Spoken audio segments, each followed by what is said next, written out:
Creative bites या आपल्या YouTube चॅनलवर खाद्यप्रेमींचं मनापासून स्वागत। आज आपण तोतापुरी आंब्यापासून तोतापुरी आंब्यापासून 2 प्रकारच्या रेसिपीज तयार करणार आहोत।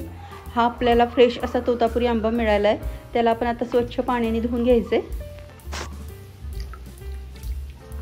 हापूस आंब्याचा सीझन संपत आला की तोतापुरी आंबे मार्केटमध्ये यायला चालू होतं आणि या तोतापुरी आंब्यापासून आपण हा आंबा फार आंबट नसतो आणि त्यामुळे खायला पण खूप छान लागतो। याच्यापासून आपण 2 रेसिपीज करणार आहोत।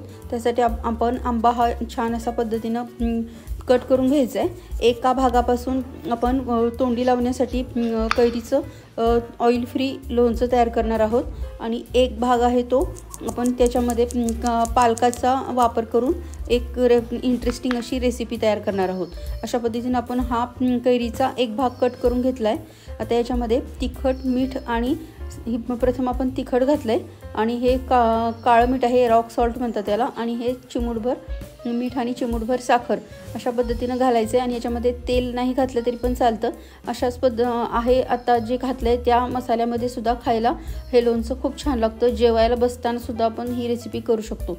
आता दुसरा जो भाग आहे तो आपण पालकाच्या रेसिपीमध्ये वापरणार आहोत। त्यासाठी आपण आता फ्रेश एक जुडी पालकाची घेतली आहे। ही एक पालकाची जोडी 4 ते 5 जणांसाठी ही आपली भाजी तयार होते। आता आपण पालकाची जोडी कट केली आहे आणि याच्यामध्ये काही कचरा असेल तर तो काढून टाकायचा आहे। आपण हा पालक काड्यांसकट वापरणार आहे, त्यामुळे पालक स्वच्छ करून घ्यायचा आहे आणि नंतर आपण याला स्वच्छ पाण्याने धुवून घ्यायचं आहे। आज आपण जी पालकाची भाजी करणार आहोत ती 2 प्रकारे आपल्याला खाता येईल। सूपसारखी पण पिता येईल आणि भाताबरोबर खाण्यासाठी सुद्धा होऊ शकते। अशा पद्धतीची ही आपली पालकाची भाजी आज आपण तयार करणार आहोत। त्यासाठी आता पालक आपण स्वच्छ पाण्याने धुवून घेतला आहे। पालकाच्या काड्या पण घ्यायच्या, त्याच्यामध्ये पण भरपूर व्हिटॅमिन असतं आणि पालक कोवळा असेल तरच काड्या घ्यायच्या आहेत, जून पालक असेल तर काड्या नाही घ्यायच्या। आता आपण पालक स्वच्छ धुवून कट करून घेतला आहे। त्याच्यामध्ये आता मिक्सरच्या भांड्यामध्ये 3 हिरव्या मिरच्या, एक अद्रकचा तुकडा आणि 10 ते 12 लसणाच्या कळ्या आणि बारीक कट केलेली कैरी घेतली आहे। आता ही सर्व मिश्रण आपण मिक्सरला काढायचे।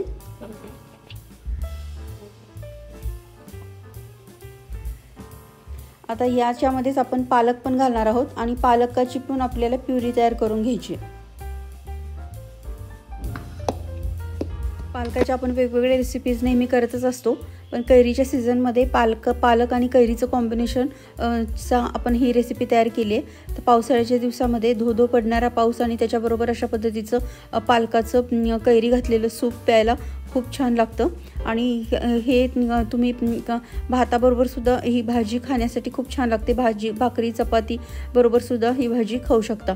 अशा पद्धतीचं आपण आता एका कढईमध्ये 2 पळ्या तेल, 1 चमचा मोहरी घेतली आहे। आता ही पालकाची प्युरी आपली तयार झाली आहे। ही खूप थिक आहे, म्हणून आपण याच्यामध्ये तुम्हाला केवढी कन्सिस्टन्सी पाहिजे, पिण्यासाठी पाहिजे असेल तर थोडं लिक्विडी करू शकता आणि भाताबरोबर खायचं असेल तर थोडं थिक करायचं आहे। अशा पद्धतीनं आपण ही अशी कन्सिस्टन्सी आपण ठेवली आहे।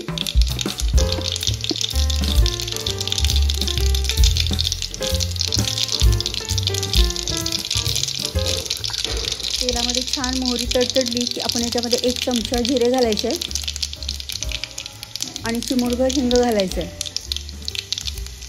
मिक्सरलाच आपण हिरवी मिरची, अद्रक आणि लसूण काढलेलं असल्यामुळे आता वेगळं घालायची नाही। आणि आता कढीपत्ता आपण घातला आहे। कढीपत्ता छान तडतडला की पालकाची प्युरी घालायची आहे।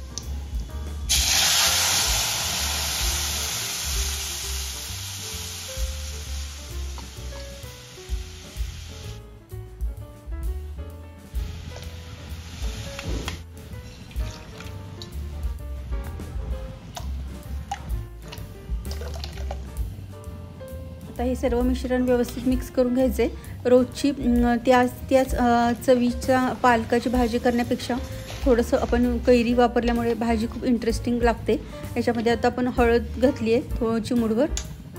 त्यावरून भाजीमध्ये आपण कुठलेही मसाले वापरणार नाही आहे, कमी मसाल्यामध्ये आणि कमी तेलामध्ये आपली ही भाजी तयार आहे। आता ही पालक आपण कच्चा घेतला होता, त्यामुळे छान अशी भाजी आपण शिजवून घेतली आहे। भाजी आपली तयार आहे खाण्यापिण्यासाठी। ही पिऊ शकता किंवा खाऊ शकता. दोन्ही पद्धतीनं आपली ही भाजी आपण सूपसारखं पिऊ शकतो किंवा भाताबरोबर खाऊ शकतो. आता आपली भाजी पूर्ण रेडी झाल्यानंतर आपण वरून मिठाचा वापर केला आहे. अशा पद्धतीनं मीठ आपण आधी घातलं तर भाजी खारट होण्याची शक्यता असते. भाजी पूर्ण शिजल्यानंतर आपल्याला क्वांटिटीचा अंदाज येतो आणि त्याच्यानंतर जर मीठ घातलं तर भाजीचं मिठाचं प्रमाण चुकत नाही. आता ही आपण वाटीमध्ये सूपसारखं पिण्यासाठी वाटीत घेतलेले आहे. आता हे असं गरमागरम बाहेर धो पडणारा पाऊस आणि त्याच्याबरोबर अशी पद्धतीचं गरमागरम सूप, त्याच्याबरोबर ऑइल फ्री कैरीचं लोणचं, अशा पद्धतीची आपली ही रेसिपी रेडी आहे. रेसिपी जर आवडली असल्यास आपल्या चॅनलला लाईक, शेअर आणि सबस्क्राईब करा. थँक्यू.